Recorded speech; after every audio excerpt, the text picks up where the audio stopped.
Guys আসসালামু আলাইকুম, আপনারা কেমন আছেন? আশা করি আপনারা ভালো আছেন, আমিও ভালো আছি। তো আজকে নোয়াখালীর বিখ্যাত মরিচ খোলা করে দেখাবো। তো এখানে আপনারা দেখুন, এখানে কিছু মাছ আছে, কিছু শুটকি আছে। শুটকিগুলো প্রথমে কেটে নিব, কেটে গরম পানির ভিতরে আমি ভিজিয়ে রাখবো। তারপর মাছগুলো ছোট ছোট সাইজ করে কেটে নিব। তো এখানে আমার পেঁয়াজ আছে, রসুন আছে, আদা আছে, এগুলো সবগুলো আমি কেটে নিব, কেটে ভালো করে পরিষ্কার করে ধুয়ে নিব।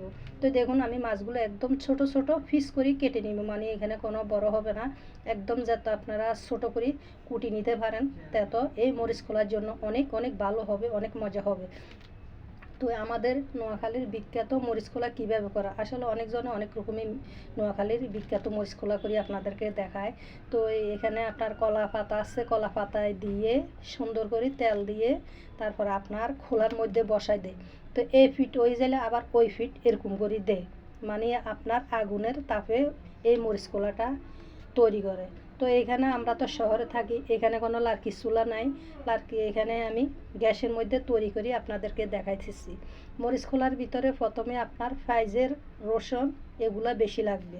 আজকে এই সর্ষের তেল দিয়ে আমি মরিচ খোলাটা করি আপনাদেরকে দেখাইতেছি। তো সর্ষের তেলের পরিমাণটা আমি এখানে একটু বেশি দিছি, আর রসুন পেঁয়াজ আমি এখানে বেশি দিছি।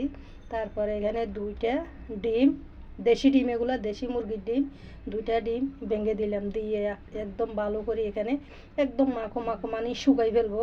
তো এগুলা যাদের মুখে লুচি নাই তারা মানে এরকম ধরনের রেসিপি পাইলে অনায়াসে আপনারা 3-4 প্লেট আপনারা ভাত খেতে চাইবেন, অনেক অনেক তৃপ্তি নিয়ে, অনেক মজা করি। তো দেখেন কত সুন্দর লোভনীয়, মাশাল্লাহ কেমন কত সুন্দর কালার, আপনারাই দেখেন। তো এই মাশাল্লাহ আমরা তৃপ্তি সহকারে ভাত খেলাম, অনেক অনেক মজা করি।